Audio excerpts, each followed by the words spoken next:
नाजरीन, वैसे तो आजकल पाकिस्तान समेत दुनिया भर में यह खबर बहुत वायरल है कि नवाज शरीफ अपनी बेटी और दामाद समेत जेल की हवा खा रहे हैं। इंसान चाहे कितना भी शातिर क्यों ना हो, लेकिन खुदा की लाठी से नहीं बच सकता।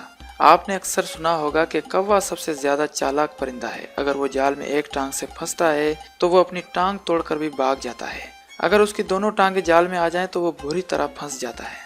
तो यहाँ ये मिसाल नवाज शरीफ साहब पर बहुत सूट करती है कि नवाज शरीफ बेटी और दामाद यानी दोनों अपनी टांगों समेत अब पूरी तरह फंस चुके हैं। खैर, जो होना था सो हो गया, लेकिन आज की इस वीडियो में हम नवाज शरीफ साहब की लाडली बेटी और लाडले दामाद की रोमांचक कहानी आपके सामने पेश करने वाले हैं कि किस तरह कैप्टन सफदर मरियम नवाज की जिंदगी में आया, किस तरह मरियम नवाज घर से भागी और किस तरह गैराज में दोनों पकड़े गए और दोनों की शादी हुई। दोस्तों, आप देख रहे हैं शान अली टीवी और मेरा नाम है शान अली। तो चलिए इस वीडियो को अभी शुरू करते हैं।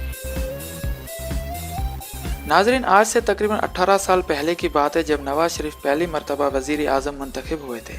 तो उस जमाने में ये अपनी पूरी फैमिली के साथ इस्लामाबाद शिफ्ट हो गए थे। मरियम नवाज उन दिनों रावलपिंडी के कॉलेज में एडमिशन ले चुकी थी, जो कि वो एक आर्मी का कॉलेज था और वो कॉलेज बड़ा सख्त था, तो हर रोज़ वहाँ हाजिरी देना ज़रूरी था। तो मजबूरन मरियम नवाज हर रोज़ इस्लामाबाद से पिंडी अपने एक गार्ड के साथ आया करती थी और फिर उसी गार्ड के साथ छुट्टी के वक्त वापस इस्लामाबाद जाया करती थी। काफ़ी अरसा यही सिलसिला चलता रहा, लेकिन बाद में मरियम नवाज ने सोचा कि मेरे अलावा बाकी फ़ौजी अफसरान की लड़कियों को तो बावर्दी में फ़ौजी लेने आते हैं, लेकिन मेरे वालिद ने इतने अच्छे और वजीर आजम के ओहदे होने के बावजूद मुझे एक मोटा सांड मूछों वाला हाजी रमजान लेने आता है। उसके दूसरे रोज मरियम नवाज ने अपनी माँ से शिकायत की कि मुझे भी एक अच्छा सा और हैंडसम सा फौजी अफसर दें जिसके साथ मैं हर रोज कॉलेज जाया करूं। उसके दूसरे रोज ये पैगाम नवाज शरीफ तक भी पहुंच गया और वजीर आजम ने सोचा कि वाकई मेरी बेटी होने के बावजूद एक अच्छा और खूबसूरत सा इंसान इसे क्यों नहीं छोड़ने जाता। मेरी बेटी को दूसरी लड़कियों से ज्यादा प्रोटोकॉल होना चाहिए, मैं तो वजीर आजम हूँ। उसके बाद नवाज शरीफ ने अपने सेक्रेटरी को कहा, मुझे अपनी बेटी की सिक्योरिटी के लिए एक अच्छा हैंडसम सा फौजी फौरी तौर पर चाहिए।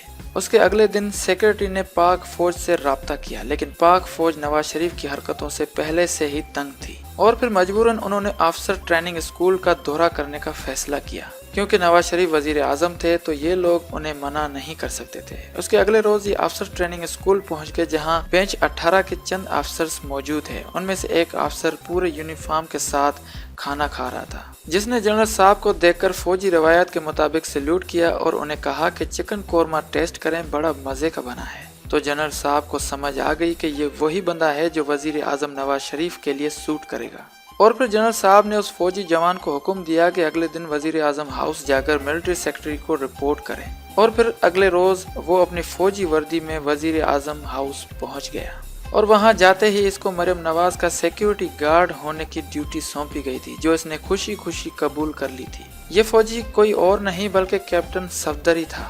काफी सारी वीडियोस में आपने ये सुना और देखा होगा कि कैप्टन सफदर ने मोहतरमा बेनजीर भुट्टो को उसके जो सामान थे वजीर आजम हाउस में वो सब वापस लौटा दिए थे सही सलामत ईमानदारी से। और साबिक वजीर आजम जतोई ने नवाज शरीफ के साथ कैप्टन सफदर की तारीफ करना शुरू कर दी कि ये नौजवान एक फौजी ही नहीं बल्कि मेरे घर का एक मेंबर है वगैरह वगैरह। लेकिन जो हकीकत है उसे दुनिया बखूबी वाकिफ है। अब बात इससे आगे निकलती है कि सब इस बात पर परेशान थे कि बड़े बड़े सियासतदानों के बेटे और अमीर घरानों के लड़के मरियम नवाज को नहीं पटा सके, लेकिन कैप्टन सफदर ने कुछ ही रोज में मरियम नवाज को अपने प्यार के जाल में फंसा लिया। तकरीबन 1 साल तक इनकी मोहब्बत इसी तरह चलती रही, लेकिन बाद में इनकी मोहब्बत में मजीद इजाफा हुआ और ये दोनों चुप चुप कर मिलने लगे और किस तरह कॉलेज के बहाने एक दूसरे को गिफ्ट दिया करते थे। और फिर एक वक्त ऐसा आया कि ये दोनों कुछ दिनों के लिए सबकी नजरों से दूर रहे और फिर नवाज शरीफ कैप्टन सफदर को कतई कबूल नहीं करना चाहते थे क्योंकि वो सिर्फ एक गार्ड था और ये वजीर आजम की बेटी।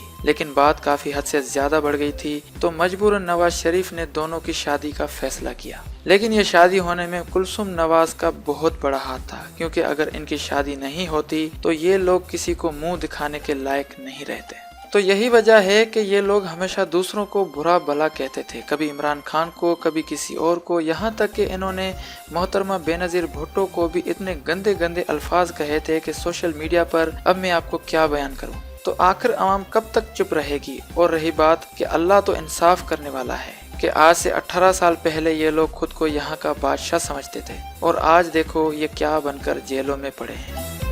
ویڈیو پسند آئی ہو تو لائک کریں، دوستوں کے ساتھ شیئر کریں اور شان علی ٹی وی کو سبسکرائب کرنا نہ بھولیں۔ Thanks for watching.